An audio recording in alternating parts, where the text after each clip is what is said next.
Hello, and welcome to the January 2025 issue of the Zavitz and Sykora Financial Strategies video newsletter. Happy New Year, everyone, and thank you for tuning in and listening to our update. I'm your advisor, Greg Sykora, presenting solo today. Mark is unfortunately sick.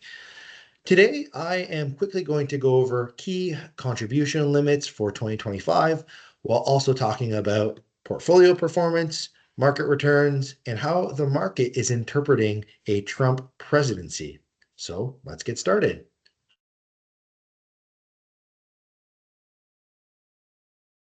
Here's what to know when it comes to the key figures regarding your TFSA, your RSP contribution limits, as well as your OAS and your CPP incomes. The maximum contribution to an RSP is based off of your previous year's income. It's 18% of your previous year's income up to $32,490. Now you have until March 3rd of this year to make an RSP contribution, to have that contribution count as a deduction against your 2024 income. Everyone who's over the age of 18, their TFSA contribution room increased this year. It is up by $7,000. So the contribution amount has increased by $7,000. And the lifetime cumulative TFSA contribution amount has gone up to $102,000. If you're a business owner and you're looking to sell your business, the lifetime capital gains exemption was meant to have increased to $1.25 million based off of the Liberals' budgets from 2024. However, given the fact that everything that they tabled in terms of a budget is not likely to pass, and that also includes the changes to the capital gains inclusion rate. It's very likely that this 1.25 million, the lifetime capital gains exemption, gets revised lower to around a $1 million amount. So that is yet to be seen. If you're a business owner trying to sell your business, your accountant is likely aware of this.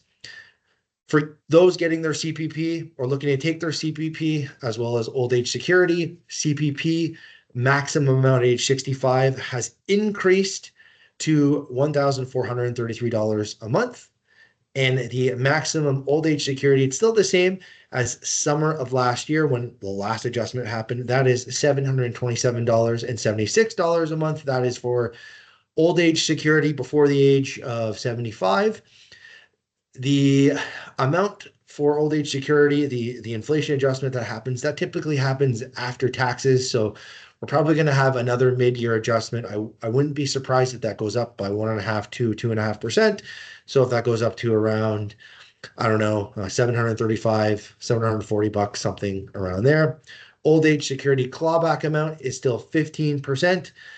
If you earned more than $91,000 of income in 2024, sometime around June, July of this year, your old age security is going to likely start to get clawed back at a rate of 15%.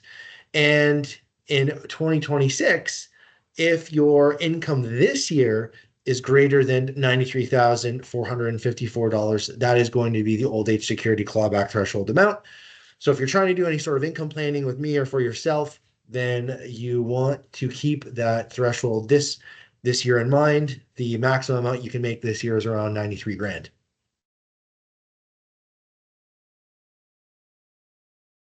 So last year, let's talk about last year. So last year for stocks and bonds, it was a remarkable year. Our very conservative model returned around 10%. And for reference, our very conservative model has around 30% stocks. Our conservative model, which has between 40 to 50% stocks, that returned around 12%. Our moderate model returned close to 14%, that has around 60% stocks. Our growth model returned around 17%, and that's around 80% stocks.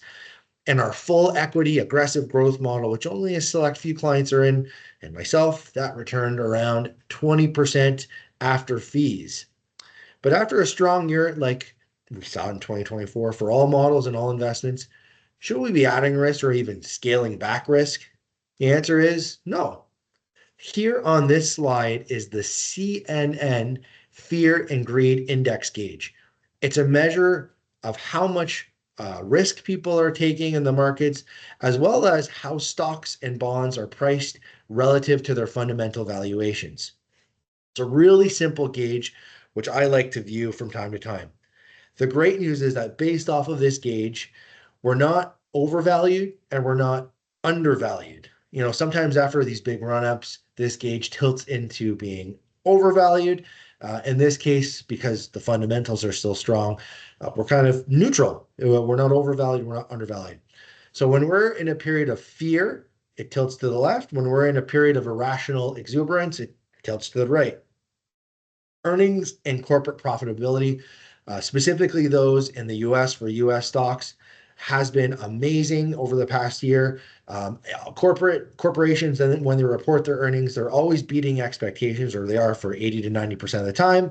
And that's completely justifying the run up we've seen in stocks.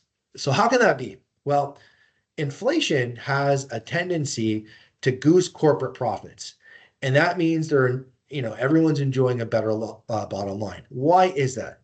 That's because the price for basically everything has gone up. It's worked its way through the system, and we all kept buying.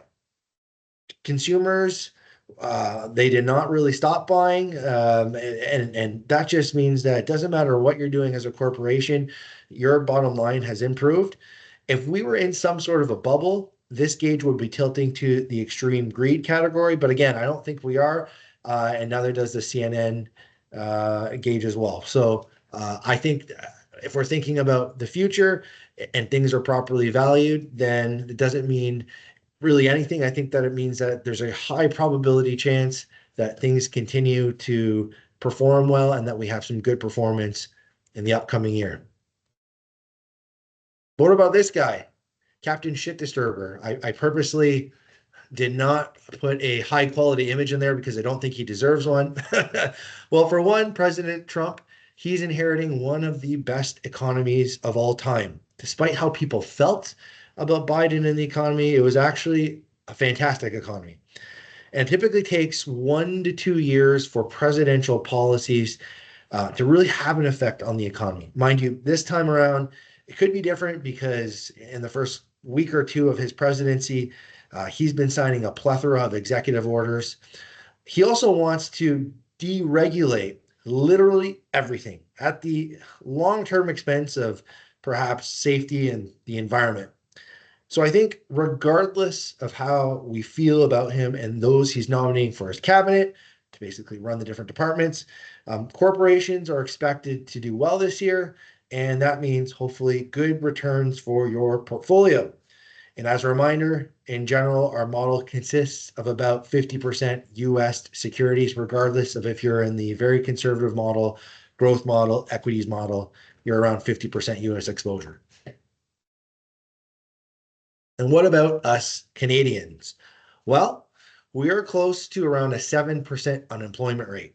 My biggest fear is that this spikes higher to around a 9 to 10% rate. And if Trump taxes stay and keep holding Canada, that's something that could potentially happen. At a 9 to 10% rate, economists think that the Bank of Canada would likely reduce its rate to an emergency level. So we might get down to a 0.5, 1% interest rate level, despite certain goods being in an inflationary shock phase.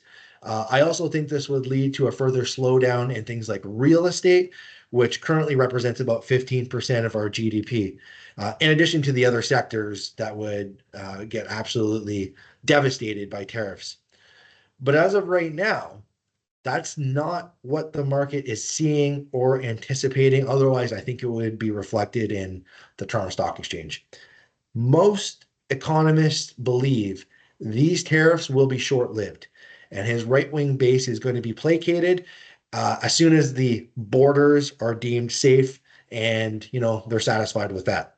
My personal take in all this is he's approaching allies like a bully, his negotiating tactics like a bully, and bullies typically cower when we show signs of strength, which is what we should be doing. I in general think that if we push those buttons as Canadians that hurt those red states. As a Republican, he's going to start receiving backlash, and then we'll find this common middle ground. I really don't think we're going to be in this Trump or this tit for tat trade war for a long period of time.